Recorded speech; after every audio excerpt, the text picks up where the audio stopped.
Hello and welcome to our first of many video tips and tricks.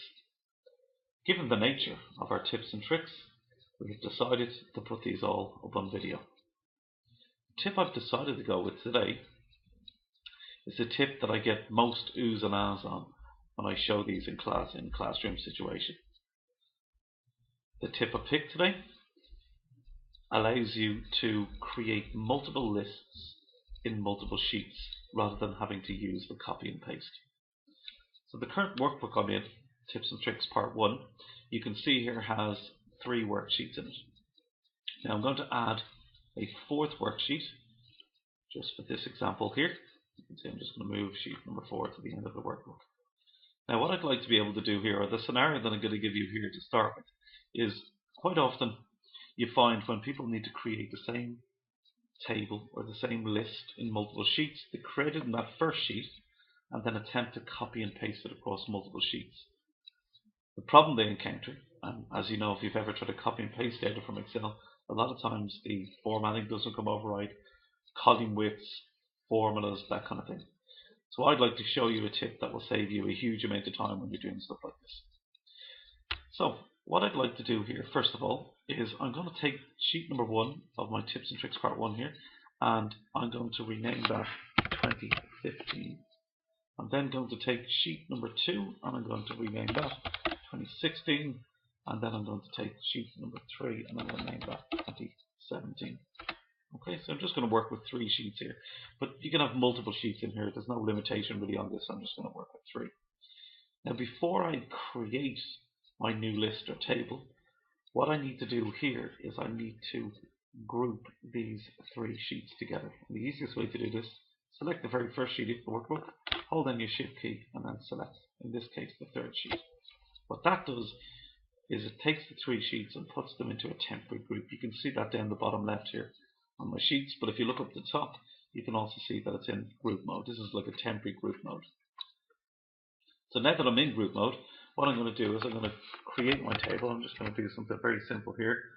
Nothing too fancy, but I'm just going to take January, copy that across as far as December. I'll put a bit of bold on this, just a bit of formatting. Background color, font color, I'll center the information, and I'll even put a nice border around this table here. So you can see I'm just going to go to my border button here, use the all border. I might even put a nice formula down the bottom, just a nice auto sum that says sum of any values that I put into January here, and then I'll copy that across using my autofill, and I'll put a nice bit of formatting on this for my currency. Let's use the default euro. Now, since I've put a nice border around my table, I always like to then go into my view tab and I'd switch off my grid lines here. I'm always saying to people that you don't necessarily always have to put color to get things to stand out. Nice way here is nice border around the table and switching off the grid lines. It's the first thing that grabs the eye when you go into that worksheet.